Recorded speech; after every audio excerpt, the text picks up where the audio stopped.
you ready? Good afternoon, boys and girls. It's time for Miss Black's Reading Corner. And today we are going to read Red Leaf, Yellow Leaf by Lois Elhart, I think is how they pronounce that last name. Red Leaf, Yellow Leaf. I have been saving this little leaf from my sugar maple tree so I could show it to you. I love my tree. Boys and girls, you should start having leaves in your yard now. It was born long before I was. The wind blew seeds from the big maple trees in the woods. They twirled and whirled as they fell to the ground. I bet you guys have seen these little things around your house. We used to call them little helicopters because they spin around when they come off the trees.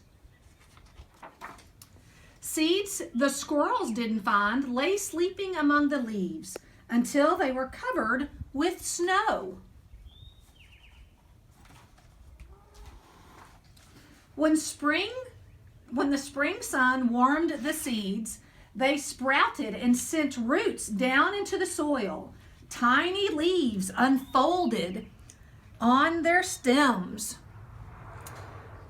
I'm so excited, boys and girls. On Monday, when you're first graders, if you're a first grader, when you get your new packet on Monday, there's going to be a surprise inside. We're having a little bit of a cat disagreement right now. Oh, sorry about that, boys and girls. I think my tree would have been happy to stay there forever, but one day nursery workers came to the woods to collect the sprouts. They transplanted the sprouts and tended them year after year. Just as the trees were settling in, they were measured, marked, and uprooted again. Uprooted means they were moved. Each ball of roots was wrapped and tied with twine. Twine. This is twine, boys and girls. It's string that's kind of made out of something like you would with a hay bale.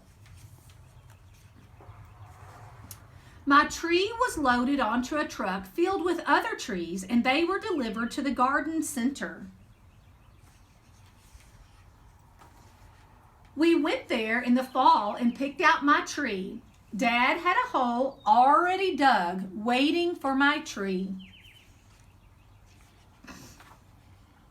When we got home, we lowered my tree into the hole and held the trunk while Dad covered the roots with soil. I bet some of you guys are planting stuff. Soon it'll be time to plant our gardens. Now, every night before we go to bed, I peek out the window and wave to my tree.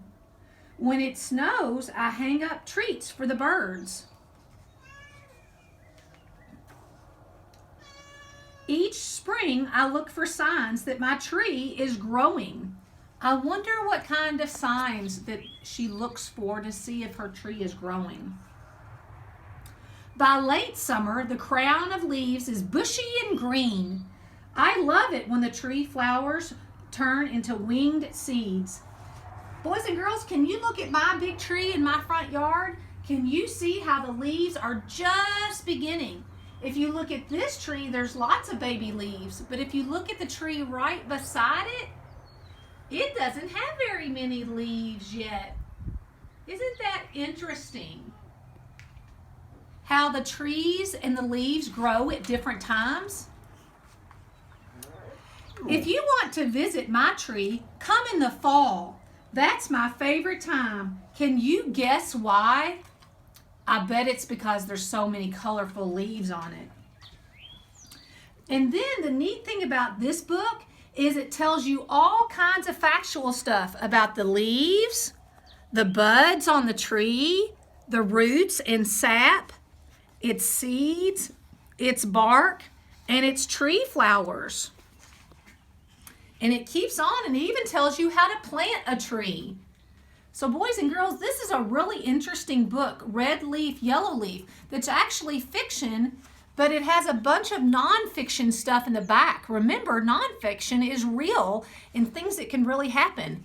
You could write the same type of book where you wrote a fiction story and then included some non-fiction facts in the back. I bet you could do that too. What do you think, Dee Dee? You think they could? I think so. She does too. Have a great day, boys and girls. We hope to see you again tomorrow. Bye.